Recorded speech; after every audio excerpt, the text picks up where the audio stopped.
नमस्कार, आप देख रहे हैं द क्रेडिबल न्यूज। मैं हूं शालिनी। देश विदेश से जुड़ी खबरों के इस कार्यक्रम में आज हम सबसे पहले जानेंगे, क्या सच में आरएसएस का किसान संघ बीजेपी सरकार से भिड़ गया और दे डाला 48 घंटे का अल्टीमेटम।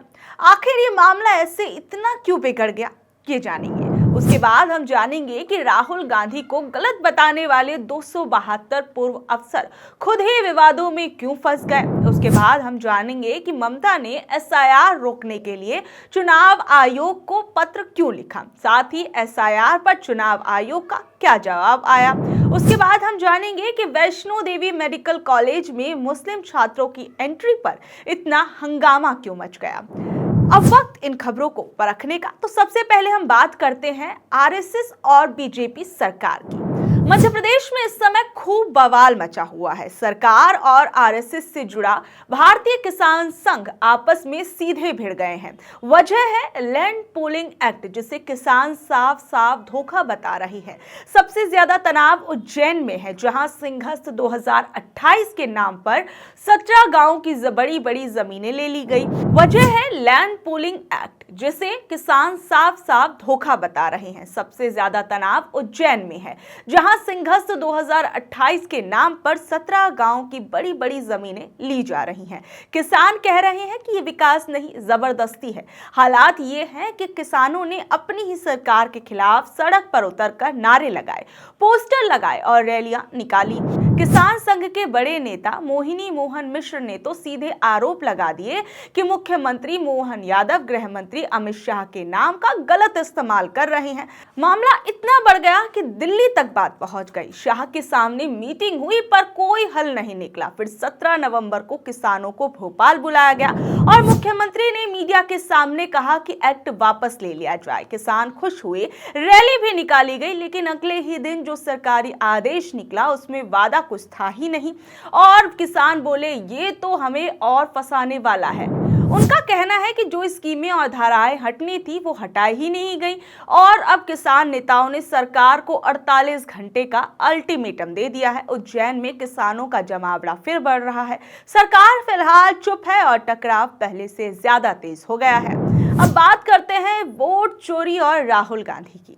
हाल ही में 272 पूर्व नौकरशाहों, जिसमें रिटायर्ड जज, आईएएस, आईपीएस अधिकारी और राजदूत शामिल थे, उन्होंने राहुल गांधी को एक ओपन लेटर लिखकर राजनीतिक गलियारों में हलचल मचा दी। ये सभी अधिकारी कांग्रेस नेता राहुल गांधी द्वारा चुनाव आयोग पर लगाए गए वोट चोरी के आरोपों से काफी ज्यादा आहत और परेशान नजर आ रहे थे और उन्होंने इस पत्र में राहुल गांधी और कांग्रेस पार्टी को चेतावनी दी थी कि वो बिना किसी ठोस सबूत के इलेक्शन कमीशन जैसे इंपॉर्टेंट संवैधानिक संस्था की विश्वसनीयता पर हमला कर रहे हैं और इन पूर्व अधिकारियों की नजर में चुनाव आयोग पूरी तरह से निष्पक्ष ढंग से काम कर रहा है और विपक्ष के सभी आरोप बिल्कुल गलत है। और ये समर्थन इसलिए भी दिलचस्प है क्योंकि पश्चिम बंगाल की मुख्यमंत्री ममता बनर्जी और तमिलनाडु के सीएम एम.के. स्टालिन जैसे अन्य विपक्षी नेता भी लगातार इलेक्शन कमीशन पर सवाल उठा रहे हैं और यहाँ तक कि स्टालिन सुप्रीम कोर्ट तक जा चुके हैं। राहुल गांधी ने विशेष रूप से बिहार, हरियाणा और कर्नाटक जैसे राज्यों के चुनावों में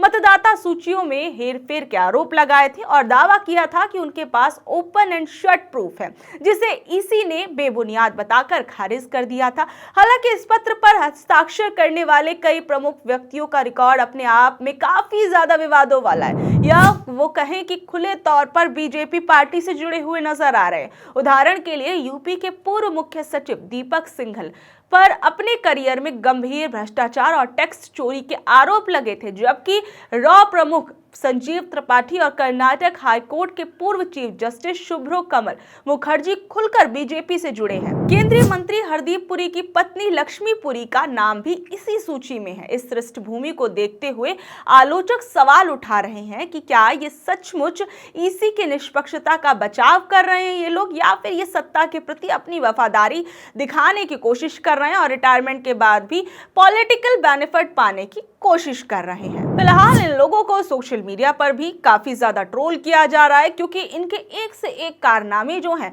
वो निकलकर सामने आ रहे हैं। अब 140 करोड़ से ज्यादा देश के आबादी में 272 ये कौन से प्रतिष्ठित लोग हैं, मुझे तो नहीं पता कितने प्रतिष्ठित हैं, लेकिन हाँ, ये पोस्ट रिटायरमेंट बीजेपी के एम्प्लॉयमेंट एक्सचेंज में आवेदन करता जरूर लग रहे हैं। आपने काफी सारे इन लोगों का नाम लिया जो पदों पर रह चुके हैं, इनमें से एक व्यक्ति भी पूर्व चुनाव आयुक्त नहीं है, एक व्यक्ति ऐसा नहीं जिसने चुनाव आयोग में कभी काम किया हो। तो ये सब अपने कार्यक्षेत्र के बाहर की बातें कर रहे हैं। तमाम पुलिस के अधिकारी हैं, वो बढ़ते हुए क्राइम रेट पर दिल्ली में जो हो रहा है उस पर बात करें। कुछ रॉ के मैंने सुना प्रमुख हैं इसमें, वो बात करें कि कैसे एक के बाद एक इंटेलिजेंस फेलियर हो रहा है। ना आपको पहलगाम के बारे में पता चलता है, ना आपको दिल्ली बम ब्लास्ट के बारे में पता चलता है। आप लगातार पिछड़ रहे हैं। उसके बाद इसमें से आपने बताया कि कुछ उच्चायुक्त रह चुके लोग हैं। अरे भाई, फॉरेन पॉलिसी कैसे फेल होती जा रही है उस पर चर्चा नहीं है, इधर उधर की बातें। देखिए, ऐसा है, इनमें से कितने लोगों की आज हिम्मत है ये स्वीकारने की या उस पर सवाल पूछने की कि इतने फर्जी पते, इतने फर्जी आईडी, एक एक छोटे छोटे घरों में सैकड़ों लोग कैसे रजिस्टर हो रहे हैं। इनमें से कितने लोगों की हिम्मत है ये पूछने की कि बिहार में चुनावों के बीचों बीच सरकार 10-10 हजार बांटती रही और चुनाव आयोग चुप रहा। चुनाव आयोग की संदिग्ध भूमिका पर एक शब्द नहीं बोला जा रहा है। इनमें से कितने लोगों की हिम्मत है ये पूछने की, सबूतों के साथ दिख रहा है कि बीजेपी के तमाम नेता एक से ज्यादा जगहों पर वोट डाल रहे हैं, कभी दिल्ली में, कभी हरियाणा में, कभी बिहार में, एक सवाल नहीं पूछ पा रहे हैं। देखिए, दिक्कत यह है कि 2014 के पहले जो सम्मानित प्रतिष्ठित नागरिक होते थे इस देश के, वो चुनी हुई सरकार से सवाल पूछते थे, क्योंकि सही भी है, सरकार के पास संस्थाएं हैं, संसाधन है, सत्ता है, उससे सवाल पूछा जाता है। ये लोग राहुल गांधी से सवाल पूछना चाहते हैं। राहुल गांधी जो लोकतंत्र को बचाने के लिए मजबूती से लड़ रहे हैं। मेरा अपना मानना है कि राहुल गांधी ने चुनाव आयोग का पर्दाफाश एलिगेशंस के साथ नहीं, सबूतों के साथ किया है। इन सबूतों को देखकर क्या इन 272 लोगों ने अपनी आंखों पर पट्टी बांध ली है? और इनमें से कोई भी एक चुनाव आयोग का व्यक्ति क्यों नहीं है? अब बात करते हैं बिहार के बाद बंगाल में शुरू हुई एसआईआर प्रोसेस की। बिहार के बाद अब पश्चिम बंगाल में भी एसआईआर शुरू हो गई है, लेकिन बंगाल की राजनीति में इसने जबरदस्त भूचाल ला दिया है। तृणमूल कांग्रेस और मुख्यमंत्री ममता बनर्जी ने इस प्रोसेस को लेकर चुनाव आयोग पर सीधा हमला बोल दिया। ममता बनर्जी ने सीधे मुख्य चुनाव आयुक्त ज्ञानेश कुमार को 3 पन्नों का तीखा पत्र लिख दिया और उनका आरोप साफ है कि इस एसआईआर प्रोसेस को तुरंत रोकिए। ममता बनर्जी ने कहा कि यह प्रक्रिया अमानवीय है। बूथ स्तर के बीएलओज मानवीय सीमाओं से परे जाकर काम कर रहे हैं। यह बिल्कुल गलत है और बिल्कुल बेढंगा है। कोई तैयारी नहीं है, कोई योजना नहीं है, बस अधिकारियों और नागरिकों पर इसे थोपा जा रहा है। दीदी का गुस्सा सिर्फ काम के दबाव पर नहीं, उनका दावा है कि राज्य निर्वाचन आयोग बीएलओ की मदद करने के बजाय उन्हें धमकी दे रहे हैं। जलपाईगुड़ी की एक दुखद घटना भी सामने आई और इस दुखद घटना